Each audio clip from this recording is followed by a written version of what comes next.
لیکن اس وقت مسئلہ پھنس کہاں گیا؟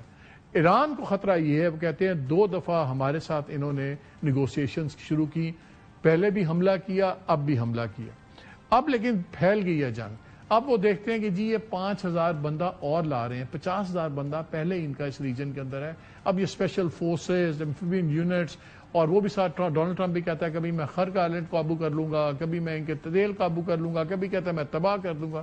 تو ایرانین یہ کہہ رہے ہیں کہ یہ بندے کو ہم کس بات پہ جائیں، یہ تو ہر پل میں تولا ماشا والی بات ہے، ہاؤ ڈو وی ٹرسٹ ہم؟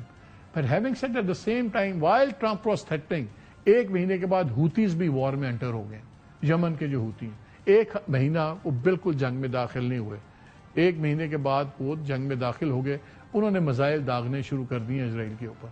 اور یہ لگتا ہے کہ ایران کی اسٹریٹجی بہتر ہے۔ ہوتیز کے میزائلز تعداد میں بہت ہیں، لیکن ان کے بارے میں کہا جاتا ہے کہ ان کی اسٹرینتھ اور امپیکٹ اتنی نہیں ہے کہ وہ ایک ڈیسائسو نقصان پہنچا سکیں اسرائیل کو۔ اور اب آرمی ٹیکنیشینز یہ کہتے ہیں، جو سیکیورٹی ایکسپرٹس ہیں، کہ دیکھیے جب ڈیفنس کیپیبلٹیز بہت کمزور ہو گئیں اسرائیل کی، امریکہ کی اور دوسروں سے ایریا کی، اس وقت ہوتیز انٹر ہوئے۔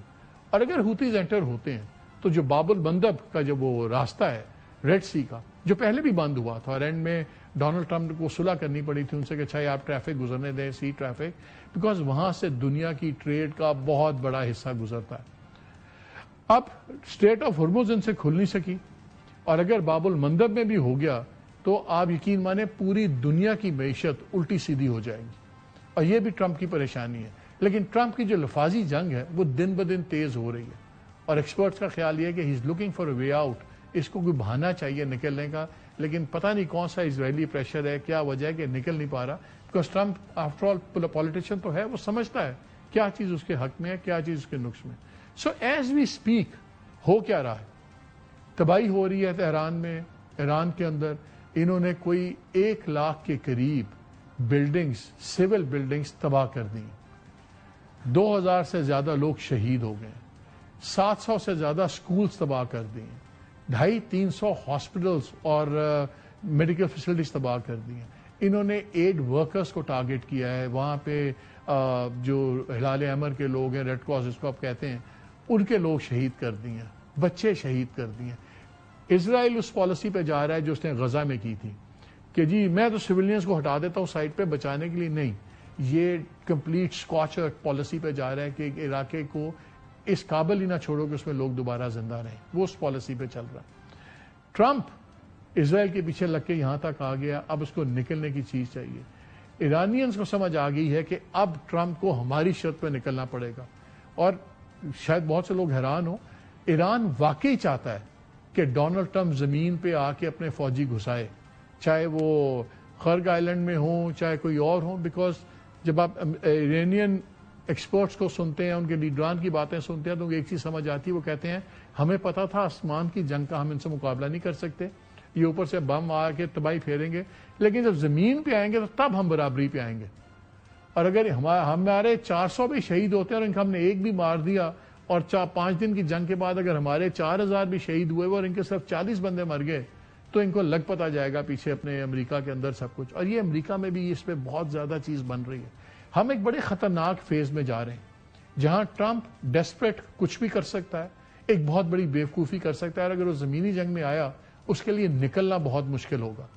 دوسری طرف ڈپلومیٹک ایفرٹس جو ہیں وہ بھی بڑی ایک سلو سپیڈ تو میں نہیں کہوں گا، لیکن بڑی کاشسلی آگے چل رہی ہیں۔ پاکستان پہ جو میں آپ سے خبر شیئر کرنا چاہتا ہوں کہ پاکستان کے لیے اتنا یہ خالی کوئی کیک واک نہیں ہے، یہ نہیں ہے کہ سب اچھا ہے، سب اچھا نہیں ہے۔ گلف کے ایک ملک نے بھی پاکستان پہ بہت پریشر ڈالا پچھلے دنوں میں کہ پاکستان اس چیز میں ہٹ جائے۔ میں ابھی نام نہیں لوں گا، میں اتنا کہہ سکتا ہوں کہ وہ گلف کا جو ملک ہے وہ کافی ہٹ لسٹ پہ ہے امریکہ، ان کی ایران کی، اور آپ نے دیکھا کہ وہاں پہ جتنے میزائلز ہوئے شاید اتنے میزائلز اور ڈرونز کہیں نہیں گئے، تو ان کا بھی کافی پریشر ہے، لیکن Pakistan has refuse to take that pressure.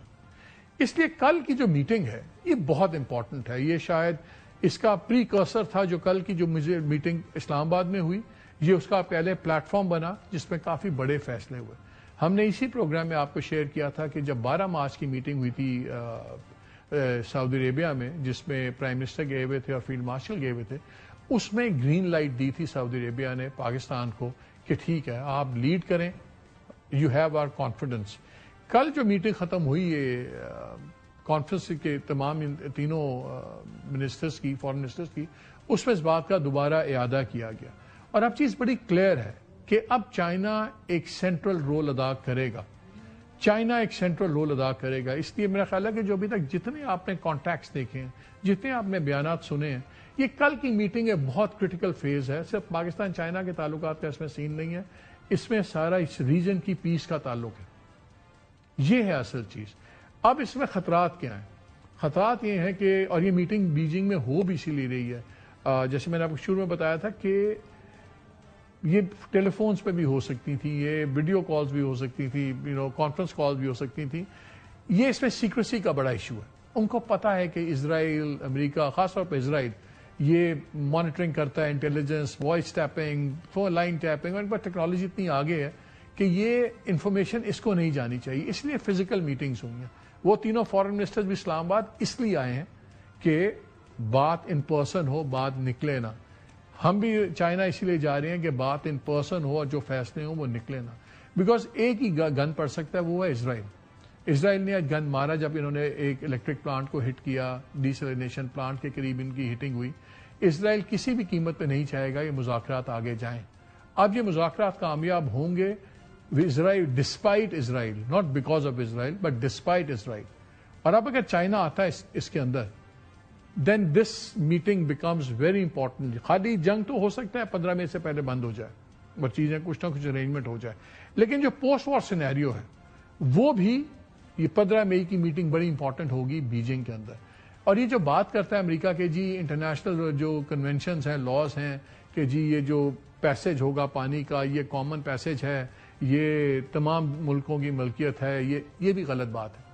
جو یہ کنونشن ہے جس میں اس قسم کے قوانین بنے ہوئے ہیں, اس میں نہ ایران نے سائن کیے ہوئے, نہ امریکہ نے سائن کیے ہوئے. سو ایران باؤنڈ نہیں ہے. اور ایران اگر ویسے ٹیریٹوریل واٹرز کے اصولوں کے مطابق چلتا ہے جو کہ وہ جس میں وہ سگنیٹری ہے, یہ علاقہ ہرمز کا ایران کے پاس ہی آتا ہے.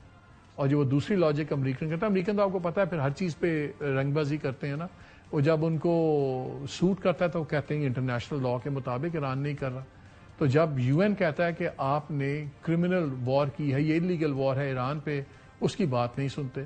جب یونائٹڈ نیشن کہتا ہے کہ یہ جینوسائڈ کیا اسرائیل نے فلسطین میں, اس وقت کہتے ہیں ہم یو این کو نہیں مانتے. جب انٹرنیشنل کرمنل کورٹ اس پہ وار کرائمز کا مقدمہ ڈالتی ہے نیتن کیا, وہ کہتے ہیں ہم نہیں کرتے. سو تمام باتیں اپنی جگہ چل رہی ہیں, منافقت اپنی جگہ چل رہی ہے. چائنا کا رول اب بڑا امپورٹنٹ ہوگا اور ہمیں بڑے غور سے دیکھنا ہوگا کہ چائنا کا جو اب تک لوگ کوورٹ رول کہتے ہیں وہ اوورٹ کب ہوتا ہے اور کس چیزوں پہ آتا ہے. ان تمام